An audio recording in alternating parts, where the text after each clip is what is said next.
filmed at NP3 Studios. So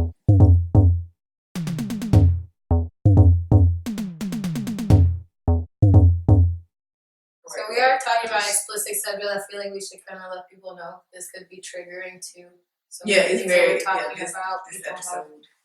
So we kind of should let people know that this is going to be very explicit. Very explicit, because they're getting kids. They're like, what, 4 and 5? Yeah, and it's got moms sacrificing their own children to get out. That's how bad it is. We have to be that real because there's no age limit. There's no young, old, middle age. They don't care who it is because of the money.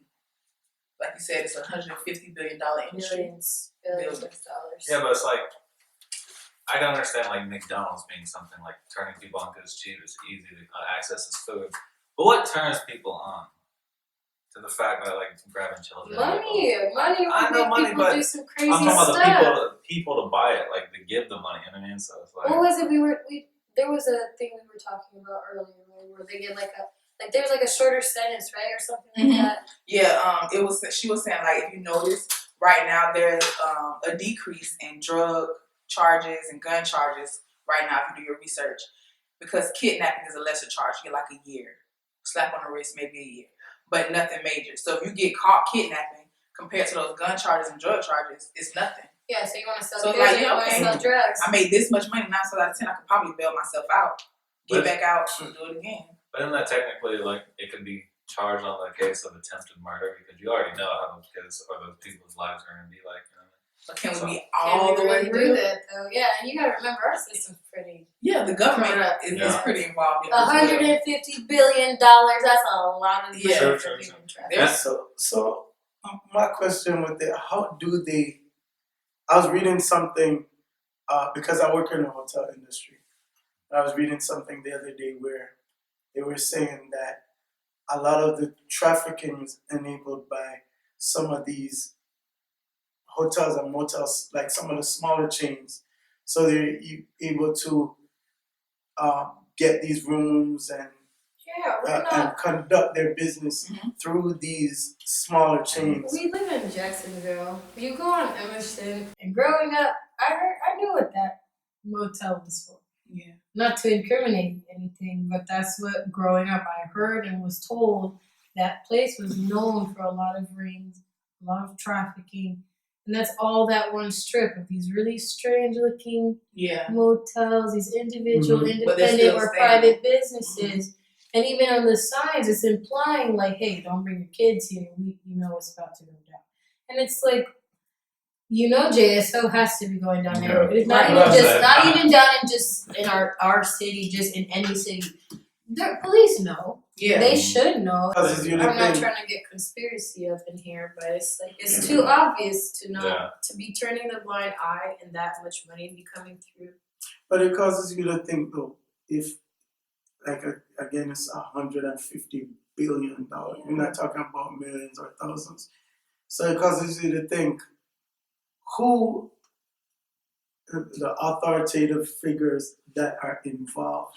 Because like Carissa said, you knew growing up what those establishments were all about. So if you knew as a citizen, as a child, you know the authorities know. Right. So is it, I'm going to just put it out there, that they are involved as well? Somehow they're benefiting off of it? Because at the end of the day, you have to look at weed, for example. Weed, you get in so much trouble, you get locked up for a small amount of weed. Until the government found a way where they can profit, where they can monitor sales and things of that nature. So they were able to benefit from it. And so you have these people being incarcerated for, right. a and small then you've amount. got other countries where prostitution is legal.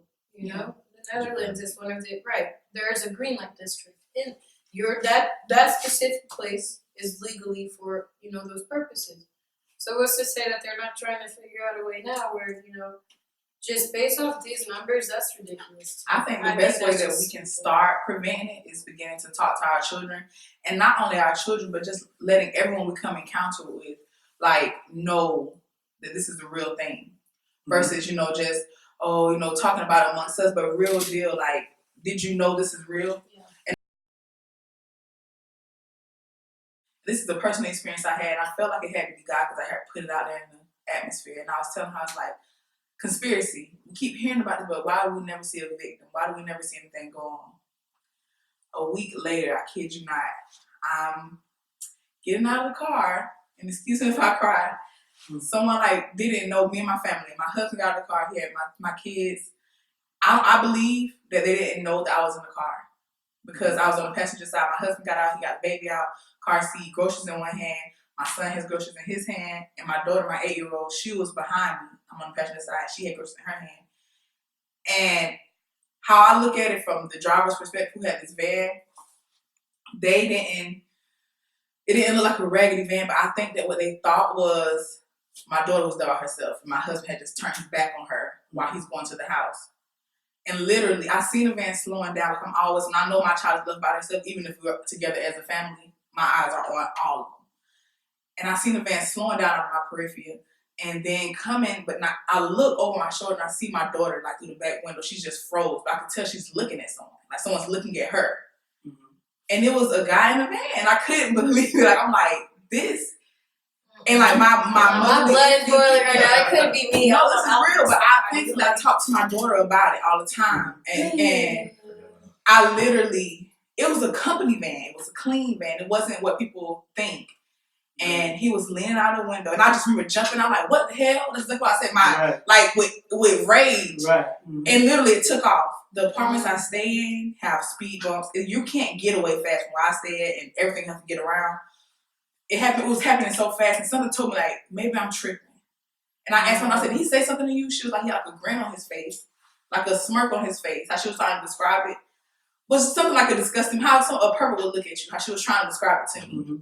And then when I turned around, I'm still like, maybe let me just see if I'm tripping. Because if I'm tripping, they'll still be just driving, gone out of sight. It was the time for that van to get away. They had to be speeding trying to get away. Or they parked somewhere. No, I was looking. I don't play but it was gone. I'm like, so this how I knew. Let me find you. It had to be something. And that it just shows how real it is. And I seen someone post like, and I was talking with so many other people like, they're not going to be these creepy, scary, slowing up on you kind of guys. They're the person that you think is, hey, how you doing? I need 10 on gas too. Right. They're that kind of person. If you would have seen this van, it didn't look like the creepy, if I reported on it was like a company van. And if I remember, it had like an M and a V on it, was until writing. But it was a company van. This person looked like they almost had like on a uniform. But I didn't get a full face. I just seen like the elbow, like the side of his profile. I jumped out. I was just like, what the heck? Like, just to see my daughter's face. Right. You're slowing down. I really believe he thought that for that split second, I got her. Because her dad's already across the street. She's right here. The van is blocking. You can no longer, because how he blocked the car and my daughter, you can't see her on the other side of the van. So only thing it takes was him to get out, grab, and go. Yeah. I want to hurt somebody. Yeah. And when I talked to my husband, he even told me when he said I did see the van. He's like, but the window was rolled up. So I was giving him details. How much is it too on a parent's fault? Not to that's not you, but for other people that aren't. Like I work in a place where I'm leading you to your table. You know, I'm a hostess, and it's just like your kid is if I'm walking up to the front and you're in the back room and your child is like lingering behind, and I'm like looking at you and your child's over here. Yeah. Do you know how fast and in the environment in a restaurant, how fast paced it can get? Yeah. In the busiest of hours, coming on a Sunday morning, for example, you go and sit down in a diner. Don't leave your kid behind. But for me, needs to be in front. I can say for me that time, it wasn't even that long. No, yeah. Imagine his face. It was like, yes. But then at the same time, it sucks because why can't I even have that freedom of knowing my child isn't in danger? And it sucks that you have to be that. Yeah. It's like a paranoia you almost have to have. Like, I'm so paranoid, I'm so anxious. That's how I am in a grocery store now, my kids. Defensive. But like the last 6 months, where are you? Hold the buggy. If you're not holding the buggy, get in the buggy. If you're not in my eyes, we have an issue. And it shouldn't be that way. I remember as a kid, I used to play through the racks and run through and empty in the clothes. Right, and just mom, you can't find me. No, you can't do that. Yeah, but you know what? I contribute part of it too. Is that it's so much openness now with the internet cable TV. You know, it's with various regulations. There's certain things what we would see coming up that we would not see coming up, like certain things that's said on TV, certain things that's played over the radio, internet. It exposes everybody to everything. So when it comes to like human trafficking, abductions, and things of that nature, it provides an easy, I guess, avenue where you can use the internet and use these platforms to reach out to people and recruit these people that have the common interest. So, like um, um, Carissa said earlier, you can't really put a face on it these days because there's so much money involved. Sure, your grandma could be involved. Right, yeah. You know, It's the person. And a lot of times next they to are. you. That's Your family Exactly. next to you. So at the end of the day, when we're talking about even not being able to put faces on these people, you have to think too, you can't even hold accountability to the fact that this person is a friend, this person is a family member, Right. it could be anybody. So, it's scary. Like, Yeah. literally, you see the person next to you. We might be sitting here talking about this, and one of us might be involved. No, I'm just speaking on a real level. Because the thing about it that we have to realize also is that money can change so many people. Very much so. People might start off innocently, but when you put that green on the table, And you see what it can do for your family or your bills. The Bible says, for the love of money is the root of all evil. exactly. I love this money so much, I'll change how I think. I'll get my kid away. Hey, but money is the love of money. Exactly. I don't know. That's too much to me. It's ridiculous that you're getting like that over paper. Right. I know another thing they say if that we they're really doing. want to get down to like the sense of it, you fighting over a colored piece of paper. Right. That can pay for your this and that. But it's like, the power how much is that? Exactly. That power is, I feel like it all comes back to You can say that, but when you get a taste of it, just listening. That's why and it can't people, be in everybody's Yeah, hands. you have to know. But that's your why I limitations. believe that money is in somebody's hands, that they know what they're doing. It can't be in just anybody's hands. Right. We say that money is It's power. a strategic industry. system. It is Very much so, from the top to the bottom to the side. It's very, very, very much planned out. For it to be 150 billion, the country how we're set up. But you gotta think like as Big well, like names. what about that situation you said with the chick that had like pretty much Stockholm syndrome, where she Right. went through it. Like, you know how we say that we want to stop it, right? But what about the people that gone through it and want to stay in it? You know? Right. Like, are they getting paid at that point? And at that point, they're a major part of the industry. They're already inside. They know what they got to do. They know the ins and the outs of everything that's happening. And this, it's just. And even she was the person who said she became the recruiter, the kidnapper, basically. Right. Even after she, was taken, she became. Guess what she said she would go? Her favorite spot was the church. That is where she would go. She said, and who she picked out in the church were the ones at the altar praying. That's the demon speaking. It's the vulnerability. She was so strategic about it. She said because 9/17 around April and May, that's graduation time, so they need money to go to college. Around this time is Christmas time, so this single mother needs. She's praying. She has some kind of need. Was me. So she's literally feeding off of the and she'll get into their mind mentally. But she was molested and raped, and that's why it's so important sometimes, even as parents, family members, because sometimes not all the parents. Sometimes you can be an uncle, aunt. If someone comes to you and say, "Hey, I've been touched, I've been molested," she was that way, so it was normal to her. It was normal to her. She said she actually got a high off of it, and actually stopped liking her pimp and becoming distant from him when he wouldn't touch on her. It's abusive. Treat her a certain way. The industry is an abusive industry. It links back to, it sounds like mental abuse, emotional abuse, verbal abuse, I'm sure. Just psychologically it messes with the people as a whole. And you got a bunch of broken, mentally, concerned or ill people all in this area all at one time making money off of it. You know, like it's just like, what do you do at that point? It's gonna take the authority. That number, to me personally, my opinion, that number's too big. Something is, if authority is involved in that. Yeah, just But like with I drugs. I don't During trust the that. drug I don't trust epidemic, that. it was really bad. They were all involved in it. It's too much. But you have to think too. It's somewhat of a profession.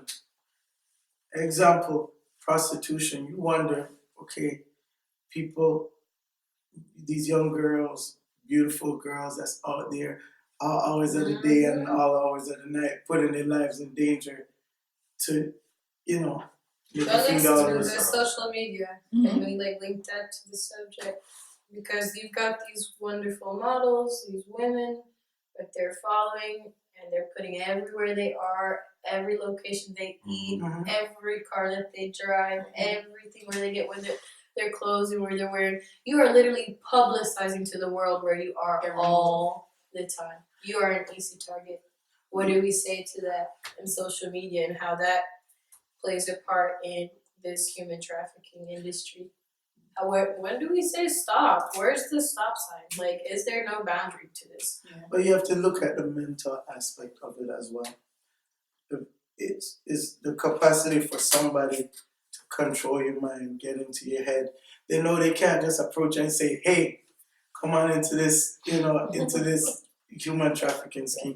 They have to approach you based on your profile, based on your character, your personality. So these are people that study human behavior. Yeah. So it's not like, oh, any old Joe Blow guy just come up to you and spit anytime. They study and they know what works and the type of people to target.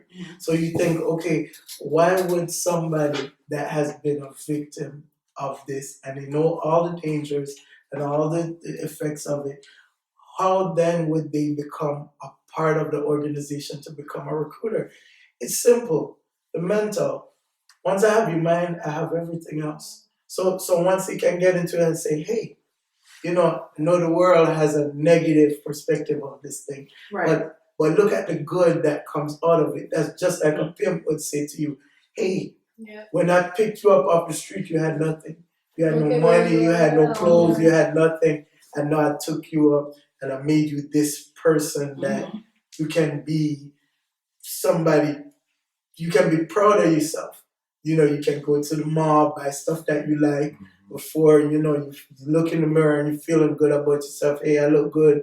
And then whenever you're in doubt and you feel like, oh, I don't want to do this anymore, that's what they do. They remind you, hey, when I got you, you were this and you were that. Do you really want to go back to that? Do you want to go back to the Or they hold it streets? as control. Like, I brought you here. Right. Who do you think you are without me? You need me.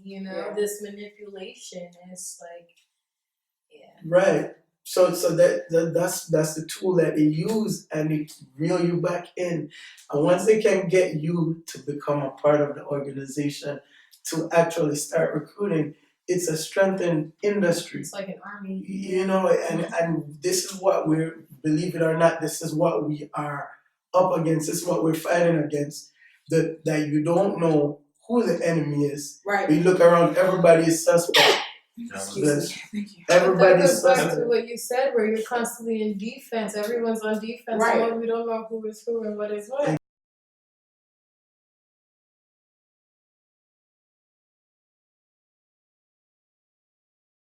What we can do, again, every voice is a voice. Whether it's one person, 5 people, or 500. But at the same time, you have to be real as well. There's so many different issues that are going on that you start advocating for every one of them. You think like there's a human trafficking, there's a child abduction, which pretty much fall under the same category. There's prostitution, there's drugs, there's all these gang violence, all these murders that's taking place. And if you think, okay, I'm gonna advocate for this, you have to start from where you are. Yeah. So at the end of the day, start somewhere. Yeah, start somewhere. But a lot of people get discouraged. Oh, it's just me. or it's just me and my 5, 6 friends. What can we do? You know, some people under the impression that if I'm not making a big impact, I'm not making an impact at all. Well, if you don't Which is talk, not true. how you're just as guilty as everybody else that's not doing anything, you know? Yeah, If you don't do anything, you're just as guilty as the ones that's doing this, making this money off. Yeah, it's At something. least you talk about it. At least bring awareness to the subject. That is still bringing something to the subject, to it being known.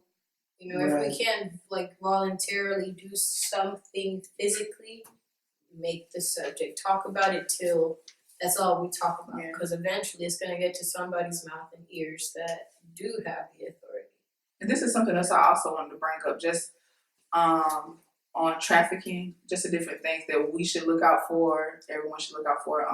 It's something they call garbing. That's one thing that I want to touch on. It's basically where they're now taking the girls and, like, you know, I don't want to be like offensive, I use the wrong word, but like Muslims, how they have the wraps around their eyes so you don't even see them. So now it's almost like you don't even have a face to look for. So even if they are like giving you a face, like this person is missing, they're now wrapping them up. And the only thing you see is their eyes. And once they get to the location, they take it off. But that's one thing they're doing. And also they are like putting cards inside like Pizza Hut boxes, bags, like things like that.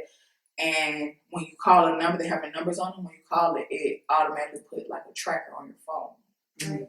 So it's like just things to be aware of that seem so small and so, you know, like innocent. It's like it's a real sick industry. And what they're doing is very, we know what we're doing, we know what we want, we know who we're after. And it's Once getting I see easier to do. Yeah. The more as we advance, the more you put social media out there. I feel like social media is such a good, it can be a good tool, but it can also be a very evil tool. Yeah. That's a catch-22.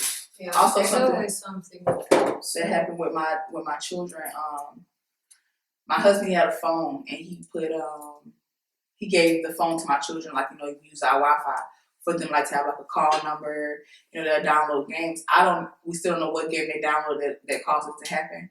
But we were literally in the grocery store and it was around a couple days after Christmas in Sam's. And thankfully my husband had the phone. And someone actually called the phone and was like, it's Santa Claus. Oh, it's Santa Claus. Like, sounded like Santa Claus. I'm like, what in the world? And my husband came back and I was looking at him. I'm like, what is he doing? And he was like, saying, like, trying to see who it was. But they just kept saying Santa. But I think once they realized, like, oh, snap, this is the parent. Yeah. Like, so it's like, why would you call someone's phone? Of course, someone had to know they had to be children. I'm not sure what they downloaded or what they opened up to let it be known. So it's like just all of that. Be aware of, you know, parental control, what you're putting on the phones, all those things. It used to be a point where I felt safe with my children watching YouTube by getting on apps, downloading kid apps. Right. But they're using those apps because they're going after certain age range. They be like, because parents aren't talking. So it's like all of those things. Be aware, be very cautious of what we're allowing our children to touch and get on, and because they're doing all kind of sick things. Yeah, because nowadays, like, children at like the age of 3 are already holding like iPads, cell phones, and everything. Working this phone better than I do. Mhm. man. Right, exactly. Easy, like they know how to get to everything. But then even with that too, because I'm kind of conflicted when it comes to the phones, because of the phones, with the way how this world is going right now, you want your child to have a phone for safety, so they can communicate, but at the same time, it opens the doors to other things. It so really you does. think like, okay, I want you to have this phone so you can communicate, so you can be safe, and you know you have a way to communicate You don't with need us. that phone. You should be But with me then- at all times. But then, No problem. but then even at school, even at Right. I'm just saying, they're not man. with you 24/7. Yeah, on it's your no. head. I don't know if It's it's safe. I don't okay. know We if figure it out. But it's like the cigarette industry back in the day. It's like, you know how we're talking about like what the government's gonna put out there, what they're not gonna put out there. So they're like with cell phones, they're like cigarettes because cigarettes are like their campaign was based off of like confusion. Like if you can't really prove it's fully wrong or prove it's fully right, they're gonna put it out there and you're gonna just leave it to the crowds, the masses to be able to like decipher that. But regardless, it's gonna be out there. And there's not gonna be. And by the time everyone realizes what's wrong with it, it's an addiction. Exactly.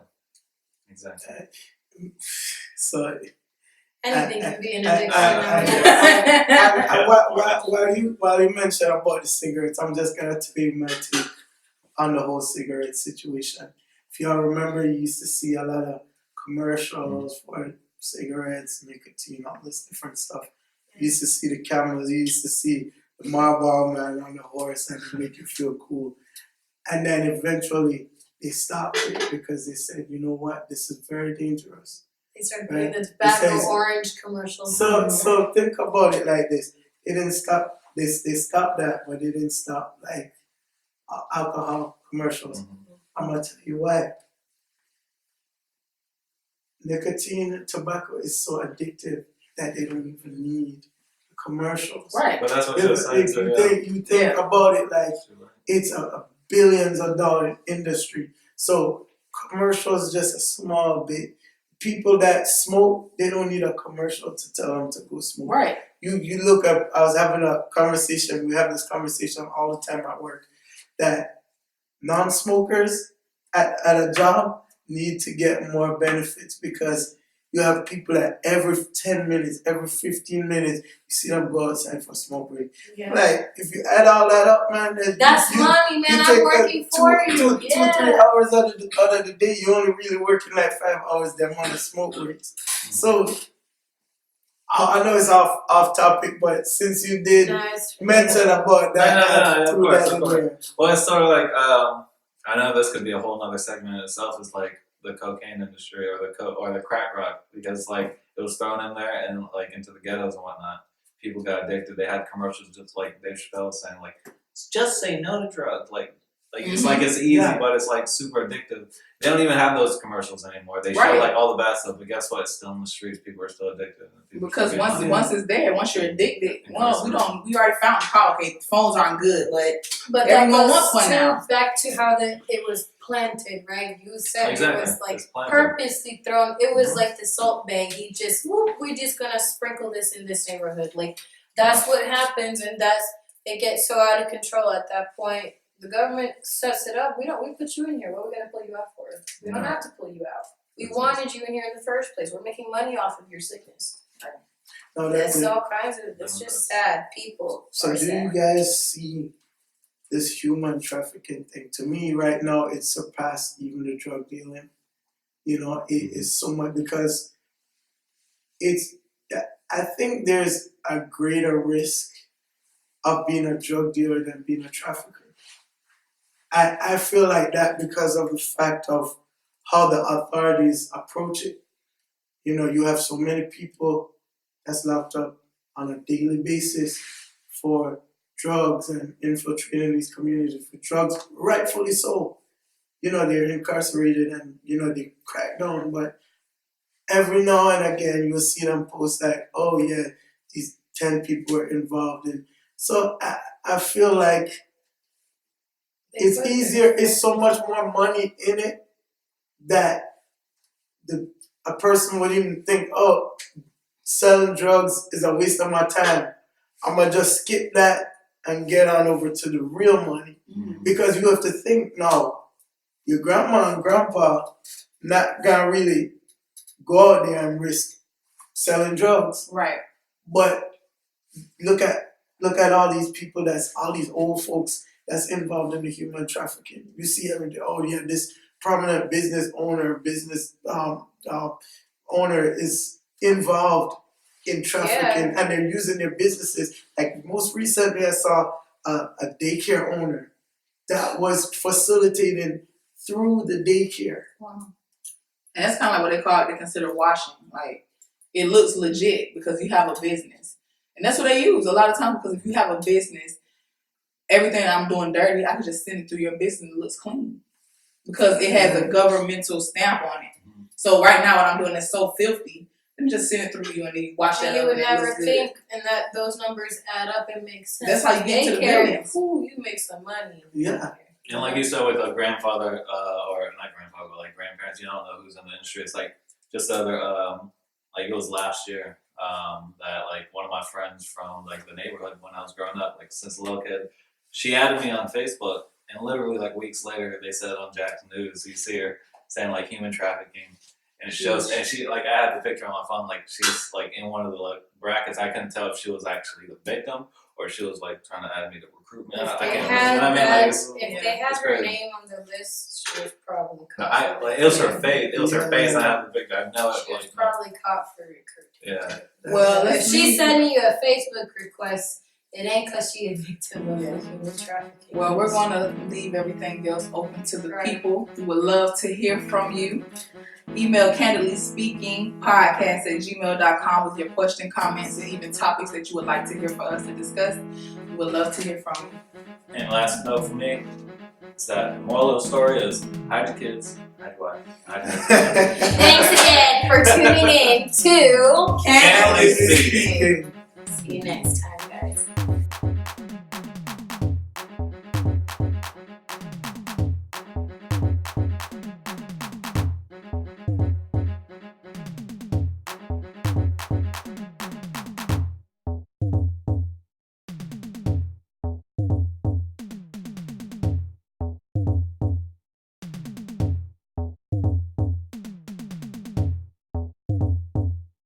Follow us on Facebook, Instagram, and LinkedIn.